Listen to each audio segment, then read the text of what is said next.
Meus queridos, mais um momento de paz. Que o Pai, Jesus e os nossos benfeitores espirituais se façam presentes neste momento, nos ajudando a entender tudo aquilo que nos foi ensinado pelo Mestre Jesus. Vamos pegar nossa água para que possa ser fluidificada e vamos manter junto a nós os nomes dos nossos amados que precisam da oração, precisam de paz. E vamos dar continuidade à leitura do Livro dos Médiuns. Estamos lendo o capítulo 6 da segunda parte, das manifestações visuais.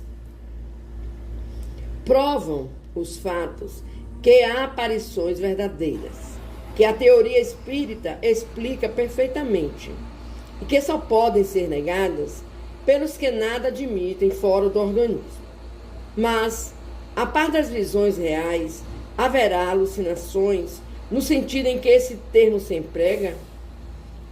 É fora de dúvida de onde se originam. Os espíritos são que vão esclarecer-nos sobre isso, porquanto a explicação parece nos estar toda nas respostas dadas às seguintes questões. São sempre reais as visões? Não serão algumas vezes efeito da alucinação? Quando em sonho ou de modo diverso se veem, por exemplo, o diabo ou outras coisas fantásticas que não existem, não será isso um produto da imaginação?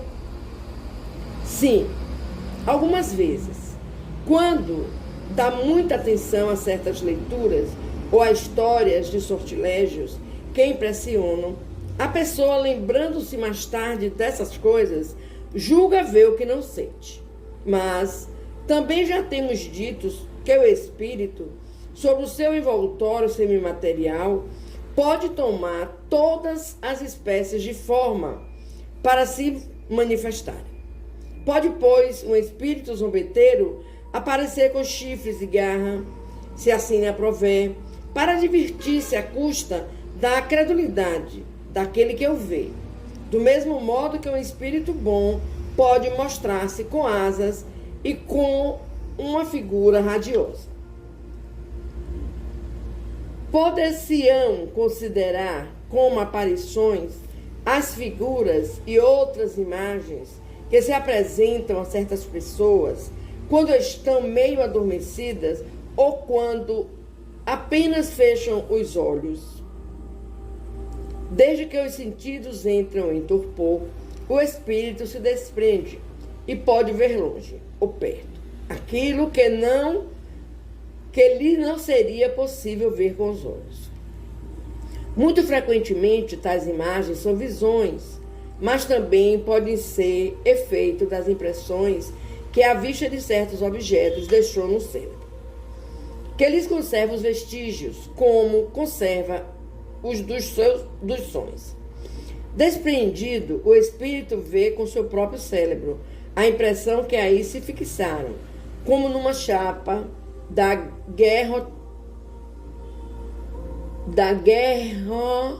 guerreotípica. Desculpe, meus queridos. A variedade e o baralhamento das impressões formam os conjuntos estranhos e fugídios, que se apagam quase imediatamente, ainda que se façam os maiores esforços para retê-los. A única coisa idêntica se devem atribuir certas aparições fantásticas que nada têm de real e que muitas vezes se produzem durante uma enfermidade. É corrente ser a memória o resultado das impressões que o cérebro conserva. Mas por que singular fenômeno essas impressões tão variadas, tão múltiplas, não se confundem? Mistério impenetrável, porém não mais estranhável do que o das ondulações sonoras que se cruzam no ar e que, no entanto, se conservam distintas. No cérebro são e bem organizado, essas impressões se revelam nítidas e precisas. No estado menos favorável, elas se apagam e confundem. Daí a perda da memória ou a confusão das ideias. Daí a perda da memória ou a confusão das ideias. Ainda menos extraordinário parecerá isto.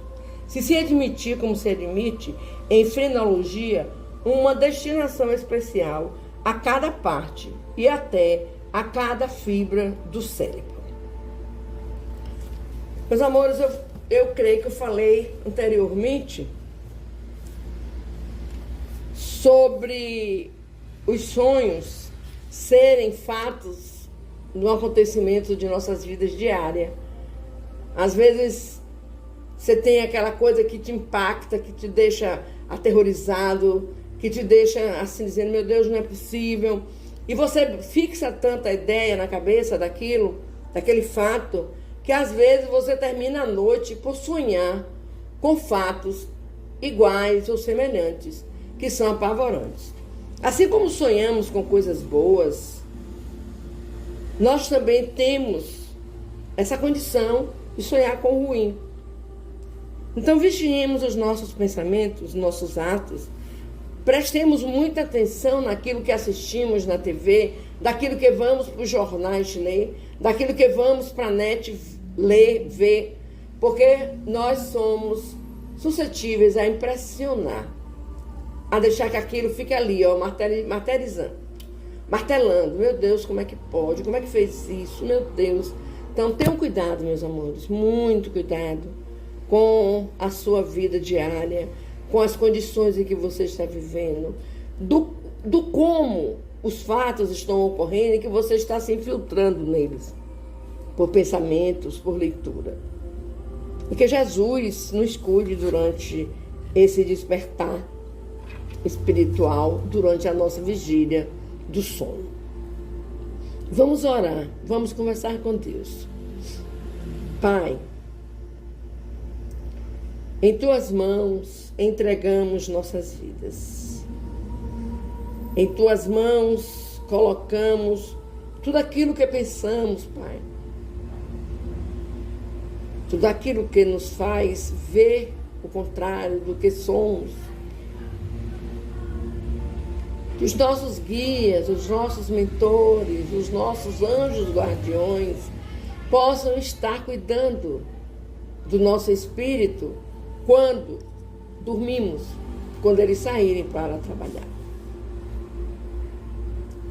E que eles busquem, Pai, lugares acessíveis à nossa evolução espiritual, para que não corramos o risco de ficarmos apavorados. Ficarmos pensando, porque eu li tal livro, porque alguém falou. Não. Ajuda, Pai. Ajuda, queridos mentores, queridos anjos guardiões, queridos guias espirituais. Porque todos nós estamos nas mãos do Pai. Todos nós. Te pedimos, Pai amado, pela humanidade, onde acontecem tantos fatos terríveis, ruins, que ficamos até sem saber como e por que isso aconteceu. Mas nos ajuda, Senhor. Nos ajuda. E que a humanidade possa sobreviver, principalmente nesses países onde existe a fome, a miséria, onde vemos crianças morrendo, esquálidas. Tem de misericórdia, Pai. A humanidade precisa muito de Ti. Te pedimos pelos nossos irmãos que sofrem do corpo físico e espiritual, que eles encontrem, Senhor, na vida, um motivo para continuar. Que eles tenham fé, que eles tenham força, coragem, que nós temos a Ti, nós temos a Jesus, nós temos os nossos mentores espirituais, que estão sempre a ajudar aqueles que sofrem. Os nossos irmãozinhos que sofrem dos problemas, Pai, psiquiátricos, os envolve com amor, os envolve com ternura.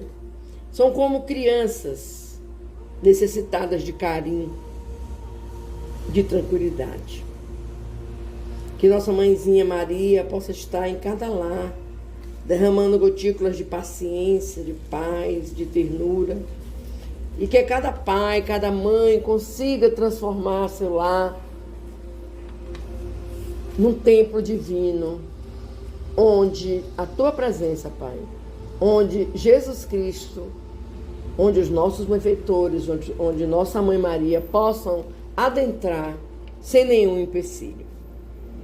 Pelos nossos irmãos que usam os vícios, Senhor, também lhe pedimos, tende misericórdia, que esses irmãozinhos consigam, Pai, sair dessa loucura de vida para se encontrarem no mundo enquanto existe a vida na jornada terrena. Tende misericórdia, meu Deus. Tende misericórdia. E assim, meus amores, vamos fechar os nossos olhos. Vamos pensar em Deus. Pensar em Jesus. Em tudo aquilo que Jesus nos ensinou. Vamos também pedir à espiritualidade amiga que venha fluidificar nossas águas. E que essa água nos sirva de remédio para o corpo físico e espiritual. E louvado seja nosso Senhor Jesus Cristo. Pai nosso que estás nos céus, santificado seja o teu nome de amor. Venha a nós o teu reino. Seja feita a tua vontade, assim na terra como nos céus. O pão nosso de cada dia nos dai hoje e sempre. Perdoa, Pai querido, as nossas ofensas, assim como nós perdoamos a quem nos tenha ofendido. Não nos deixeis cair em novas perturbações, Pai. Afasta de nós o egoísmo, o orgulho, a inveja, a intolerância, a impaciência. Que nós possamos, Pai querido, trazer para nosso cotidiano a paz que Jesus Cristo nos ensinou. Porque teu, Pai, são o poder, a honra e a glória, hoje, amanhã e por toda a eternidade. Que assim seja.